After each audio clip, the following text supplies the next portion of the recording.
Uma das coisas mais difíceis de explicar no futebol é a forma como este desporto consegue unir até os mais diferentes povos ao redor do mundo. No entanto, por incrível que pareça, o futebol também já contribuiu para o início de uma guerra. Eu sei, é estranho, mas se clicaste neste vídeo é porque tens curiosidade em saber mais sobre esta guerra peculiar. Então fica até ao final, pois hoje vais passar a conhecer a história da guerra do futebol. Esta guerra ocorreu nestes dois países da América Central, El Salvador e Honduras. Quando olhamos para este mapa, temos a tendência a afirmar que Honduras tem uma população maior por causa do tamanho do seu território, o que é verdade nos dias de hoje. No entanto, por muito tempo, as aparências iludiam. Desde os anos 20, a densidade populacional de El Salvador excedia a sua capacidade. A agricultura era a principal atividade económica do país, e como não havia terrenos suficientes para toda a gente, várias pessoas foram forçadas a emigrar para o país vizinho, Honduras. Lá, os imigrantes tinham as seguintes opções: ora iam trabalhar para grandes companhias agrícolas, ora criavam os seus próprios negócios, ora compravam terrenos para fins agrícolas. No início, os hondurenhos viram com bons olhos este fluxo migratório, pois acreditavam que podia contribuir positivamente para a sua economia, que não estava lá muito famosa. Honduras era um país pobre, corrupto, de grande instabilidade política e super dependente dos interesses de grandes companhias internacionais, neste caso, de origem norte-americana. Resumindo, era praticamente uma república das bananas. Em 1963, devido ao medo que a Revolução Comunista em Cuba causou no continente americano, deu-se um golpe de Estado em Honduras, pondo no poder o coronel Osvaldo López, que depois se tornou presidente de forma legítima depois de ganhar as eleições de 1965.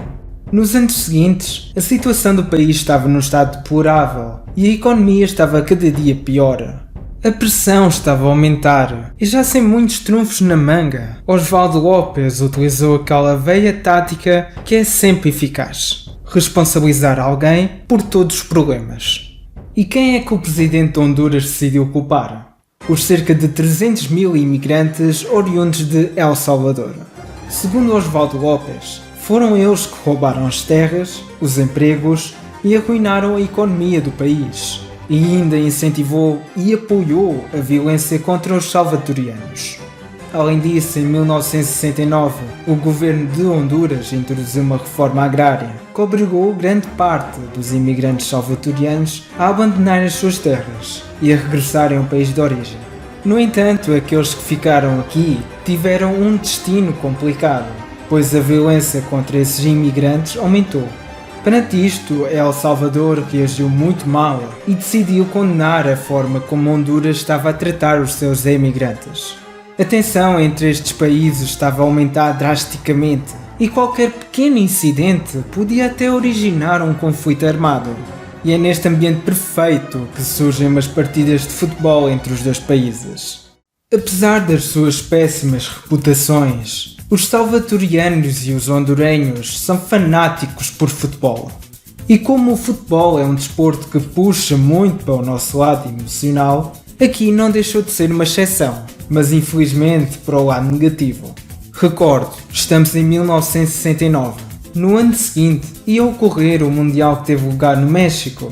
Na fase de qualificação da América do Norte, Central e Caraíbas, Honduras e El Salvador venceram os seus respectivos grupos da primeira fase e por conta disso enfrentaram-se na fase seguinte para disputar um lugar na terceira fase de qualificação. O primeiro jogo teve lugar em Tegucigalpa e a equipa salvadoriana foi recebida da melhor forma possível pela multidão. Por exemplo, os adeptos fizeram muito barulho frente ao hotel onde a seleção de El Salvador estava hospedada, com o objetivo de impedir que a equipa dormisse. Resultado: no dia seguinte El Salvador perdeu por um golo sofrido aos 89 minutos de jogo. Houve confrontos nas bancadas e a equipa visitante teve de ser retirada do campo e também do país com ajuda policial.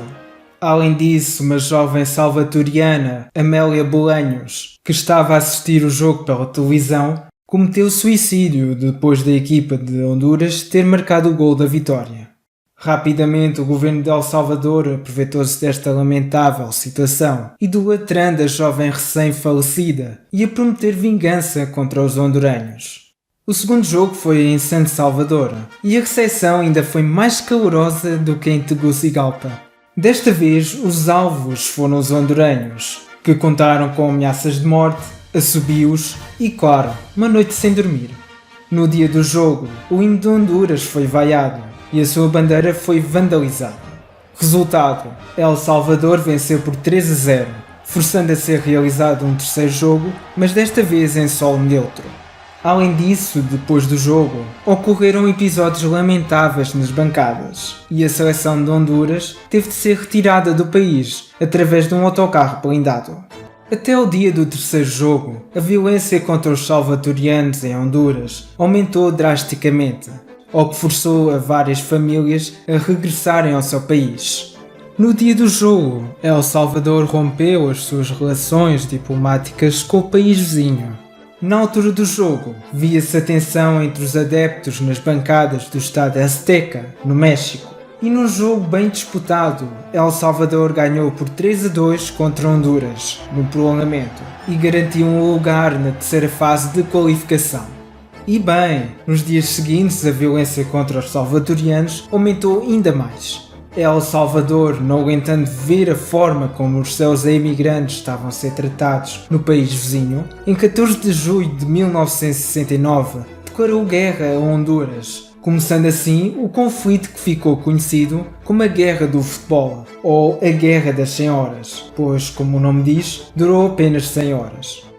No primeiro dia, a Força Aérea Salvadoriana começou por atacar vários alvos estratégicos, tais como os principais aeroportos de Honduras, para poder atrasar a resposta aérea do país vizinho. Já em terra, El Salvador avançou com as suas tropas em duas frentes. A que estava mais a sul tinha como objetivo atrair as atenções do exército hondurenho para aquela região, facilitando assim a frente situada a norte a poder cumprir o seu objetivo: capturar a cidade de Ocotepec, cidade importante do país inimigo, contribuindo assim para a desmoralização do exército de Honduras. No segundo dia, já com a cidade de Ocotepec capturada, agora o próximo alvo do exército salvadoriano era a capital do país. Do outro lado, Honduras conseguiu finalmente dar a sua resposta e atacou por via aérea vários pontos importantes de El Salvador. Nesse mesmo dia, a Organização dos Estados Americanos, a OEA, convocou uma reunião de emergência para que El Salvador terminasse a guerra, pedido que foi recusado pelos salvadorianos. Assim, a guerra continuou, porém já se verificava em El Salvador que a invasão deixara de ser rentável. A 18 de julho foi possível negociar um cessar-fogo com El Salvador. No entanto, depois disso, as tropas salvadorianas continuaram em Honduras. Para evitar as possíveis sanções da OEA, El Salvador aceitou retirar as suas tropas, na condição de que todos os seus imigrantes fossem retirados de Honduras em segurança. Assim, terminava no campo de batalha um dos conflitos mais curtos da história, mas que infelizmente contou com muitas perdas. No fim, esta guerra transmitiu ao mundo uma imagem muito negativa da América Central.